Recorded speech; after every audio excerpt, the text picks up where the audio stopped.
E aí, pessoal, a gente vai ver aqui mais um conceito, dois conceitos, na verdade, que é a diferença entre linguagem compilada e linguagem interpretada, e também outra forma de conceituar a linguagem é diferenciar entre linguagem de alto nível e linguagem de baixo nível. Mas vamos entender aqui.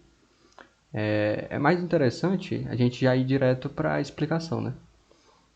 Então, como está aqui, uma linguagem, vocês podem ler claramente, eu vou deixar esses links na descrição.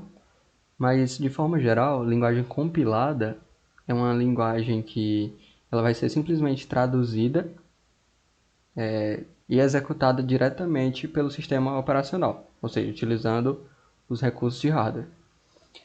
E esse processo de tradução é que é chamado de compilação, certo? Geralmente, linguagens compiladas elas executam mais rapidamente, justamente porque esse processo de tradução do código para uma linguagem que a máquina entenda, que possa ser usada nos recursos de hardware, é mais rápido do que a interpretação, que é essa segunda classificação, que é justamente o seguinte: uma linguagem que é mais próxima da nossa do jeito que a gente fala, ela na verdade o que ela faz é abstrair as coisas que estão rodando por baixo, os códigos que estão fazendo as traduções, eles são a abstração do processo de codificação. Então, por exemplo, a gente vai ver um código daqui a pouco, mas vamos pensar o seguinte: linguagem interpretada vai ter um programa que vai ler aquele código, vai também funciona como se fosse uma tradução, mas nesse caso é chamado de interpretação e depois é que vai ser mandado para o sistema operacional, certo? E é justamente esse detalhe que diferencia as linguagens. Quando a linguagem a tradução é feita por um programa, a linguagem é considerada interpretada. Quando a tradução é feita diretamente por um compilador, que vai ser executado no sistema operacional, a gente chama a linguagem de compilada.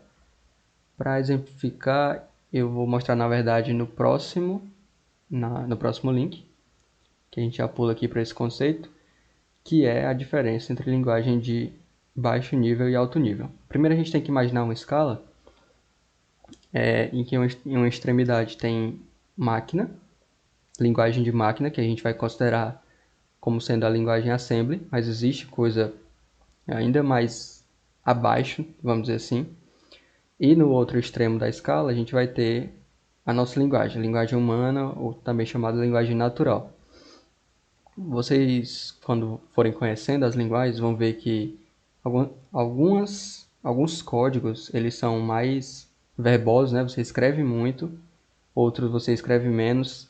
E também você vai ver que a estrutura de código é um pouco mais parecida com a linguagem humana, enquanto outros códigos vocês vão ver que é mais estranho, vem um tipo na frente de uma variável que sofre uma atribuição. Mas enfim, aqui tem alguns exemplos de linguagens de alto nível, ou seja, que o código você consegue entender mais facilmente porque é mais próximo da nossa linguagem.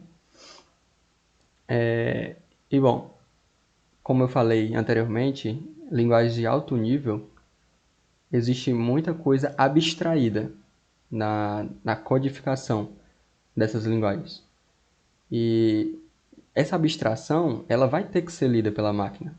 E o que ocorre é que, por exemplo, a gente pode pensar que o interpretador ele vai levar mais tempo, porque vai entre uma série de contextos para entender o que o código está pedindo para a máquina calcular, enquanto que numa linguagem de baixo nível, vou mostrar aqui, tem aqui algumas definições, mas vamos aqui logo para o código, tá aqui.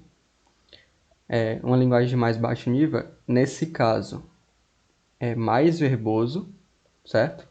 Essas duas funções elas estão realizando o mesmo processo, que é mostrar essa frase Hello World no console. Aqui é mais verboso, só que essa linguagem assembly ela é mais próxima da linguagem de máquina e, portanto, ela é executada mais rapidamente, porque o processo de tradução desse código para uma computação binária é mais rápida, é mais simples do que executar todas as abstrações que estão por trás ou por baixo desse print, passando a frase que a gente quer que seja mostrada no console. Bom, era basicamente isso que eu queria mostrar para vocês, só esses dois conceitos básicos. Outro conceito que vocês, se vocês forem pesquisar e podem encontrar, é a diferença entre linguagem fortemente tipada e linguagem fracamente tipada, mas isso eu vou abordar na próxima aula, que a gente vai ver os tipos das variáveis. Então é isso, galera. Até a próxima.